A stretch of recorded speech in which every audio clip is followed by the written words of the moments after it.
what's up everybody? Julie the Bibliophile here, and today I am here to do the Totally Should've book tag.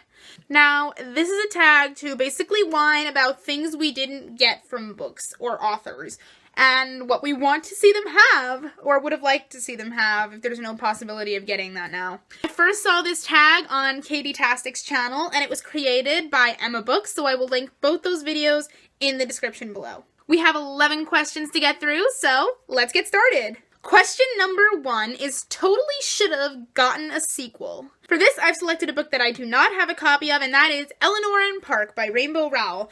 Now, I have gone to Rainbow Rowell panels. I went to one at BookCon, and she has basically said that she's not planning on writing a sequel for Eleanor and Park, but I really think it should. I feel like the ending was abrupt, and to not know what Eleanor said to Park, it was kind of lacking a little closure. I hate ambiguous endings. I really hate ambiguous endings. Sometimes it's powerful, but sometimes I just feel like it's lazy.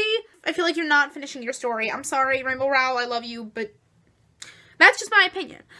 Eleanor and Park needs a sequel. We need to know what happened.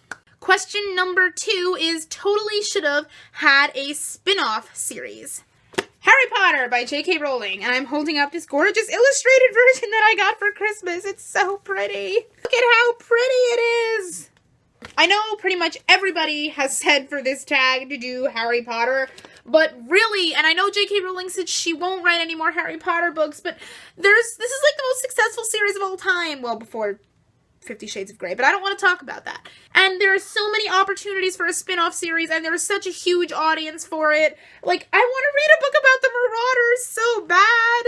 Question number 3 is an author who totally should write more books. This is an author whose book I have not read since I was in 8th grade, so I don't even know if I'll like the book anymore, but I'm gonna go with Alicia Whittaker, author of The Queen of Kentucky. I loved this book when I was in 8th grade, and I probably should reread it to still see if I still feel the way about it, because now that I'm thinking about it, it's like, it's the type of book that will be the type of book that you love in 8th grade. I remember this book was so powerful, and I remember I've been checking for years to see if this author has more books, and I've never seen it.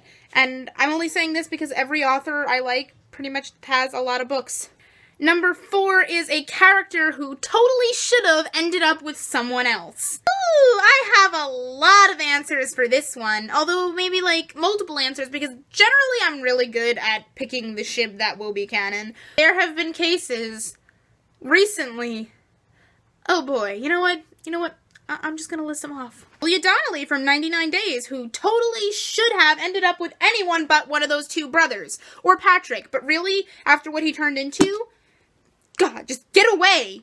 Delilah Eve McPhee from Off the Page. Honestly, I thought the relationship with Oliver was a little bit weird, and I thought she should have ended up with Edgar, because that was really cute.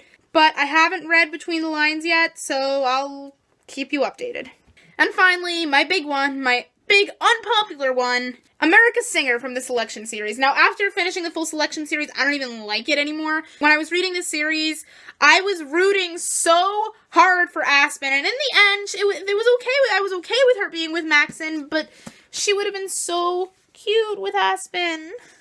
I mean, they were best friends, and he cared about her so much, and I just wanted to see them keep being in love.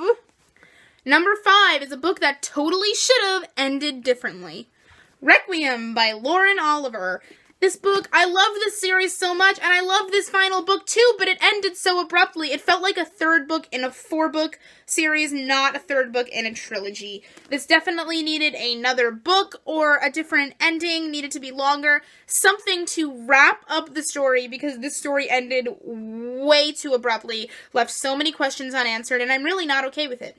Question number 6 is totally should have had a movie franchise. Now, basically every book I read, I would love to see as a movie, but for this one, I'm going to be a little funny and go with the Heroes of Olympus series by Rick Riordan, because the Percy Jackson movies sucked, and I love the Heroes of Olympus books, and I'm really mad that I don't have any movies to go off of, and then you remember, hey, there are Percy Jackson movies, but not really, and we need real ones so we can see Heroes of Olympus as movies, because they would be so fantastic.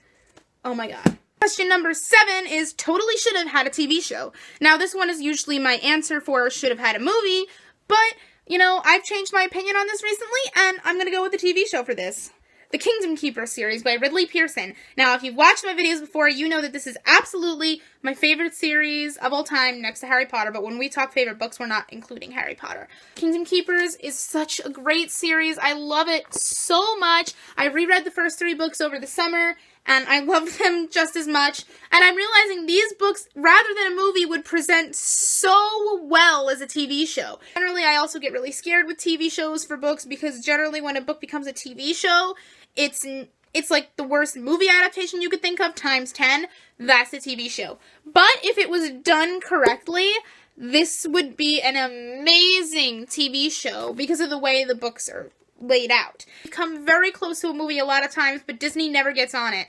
And I need them to get on this TV show, put it on the Disney Channel, put it on ABC Family. I don't care what you do, just give me something for this.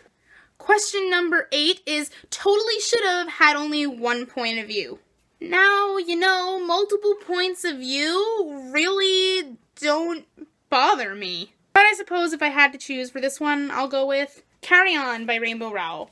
I love this book, but the multiple point of views were a little bit too much, although they did add sometimes with Lucy and stuff, but I think it could have done just as well with just Simon's point of view or just Baz's point of view. We didn't really need Agatha's stuff. There are so many points of view in here that we didn't need. Question number 9 is totally should have a cover change. Program Series by Suzanne Young.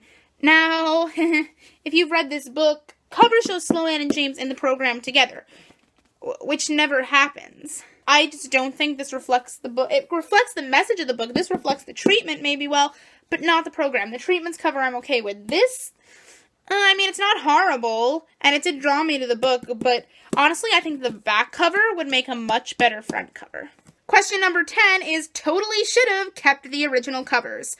Oh, we're going to have a repeat answer here. The Kingdom Keeper series by Ridley Pearson. Now, I know when I'm saying coulda, shoulda kept the original covers, I'm not talking about the real original cover, but the most well-known cover, this cover, then changed to covers like this. The problem with this was once they switched the covers, I like the new covers for the new books. Like 5, 6, and 7, I really loved the covers and how the art style fit with that. But for the first 4 books, when they changed the covers, which I don't have copies of, you can look it up, Kingdom Keepers, you'll see it'll be in this art style, but it'll say Disney After Dark or Disney in Shadow. These covers show, other than the first book, mostly they show exact scenes from the book.